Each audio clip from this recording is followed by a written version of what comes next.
नमस्कार दोस्तों। जो होता है अच्छे के लिए होता है। एक बार की बात है, एक पानी जहाज समुद्र के तूफानों में फंस गया था।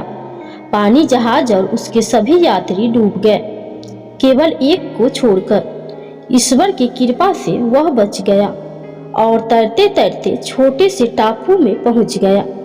वहां वह ईश्वर से प्रार्थना करने लगा, हे ईश्वर, कोई मुझे यहाँ बचाने के लिए आ जाए।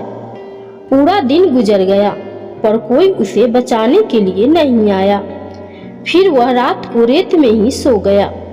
दूसरे दिन उसने फिर प्रार्थना किया पर कोई उसे बचाने के लिए नहीं आया। इस तरह से दिन गुजरते गए।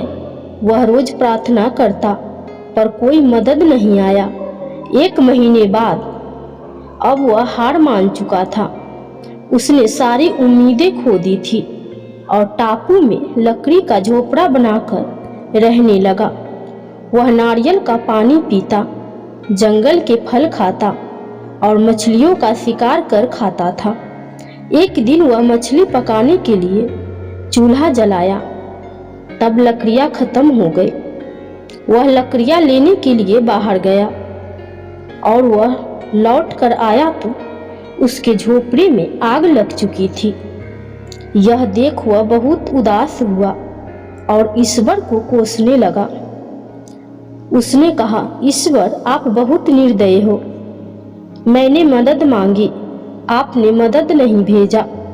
मैंने रहने के लिए झोपड़ा बनाया, आपने उसे भी जला दिया। ईश्वर, आप बहुत निर्दयी हो। वह पूरा दिन ईश्वर को कोसते रहा। रात हो गई और वह बाहर रेत में ही सो गया। सवेरे जब उसकी नींद खुली तब उसने एक बड़े से पानी जहाज को सामने पाया। उसे अपनी आंखों पर भरोसा नहीं हो रहा था कि कोई उसे बचाने के लिए आ गया है। वह पानी जहाज में चढ़ा और पानी जहाज चलने लगा। उत्सुकतावश उसने जहाज के कैप्टन से पूछा, आपको कैसे पता चला कि मैं इस सुनसान टापू में फंसा हूँ? कैप्टन ने कहा, कल आपने ही तो फायर सिग्नल भेजा था। इस पर उस आदमी ने कहा, पर मैंने तो कोई फायर सिग्नल नहीं भेजा था। फिर उसे अपने जलते हुए झोपड़ी की याद आई और वह समझ गया कैप्टन ने उसके जलते हुए झोपड़े को फायर सिग्नल समझ लिया है।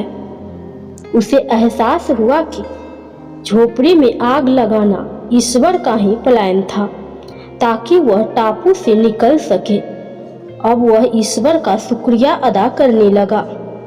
दोस्तों, हम अपने सीमित बुद्धि से दुनिया को देखते हैं और ईश्वर के प्लान को समझ नहीं पाते हैं।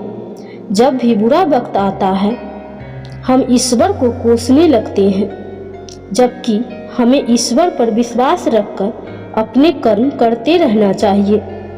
जब भी बुरा वक्त आए तो हमेशा याद रखना, इसमें भी ईश्वर ने आपके लिए कुछ सोच रखा है जो सही समय आने पर आपको पता चलेगा। इसीलिए कभी हार मत मानिए और अपने अच्छे कर्म करते रहिए।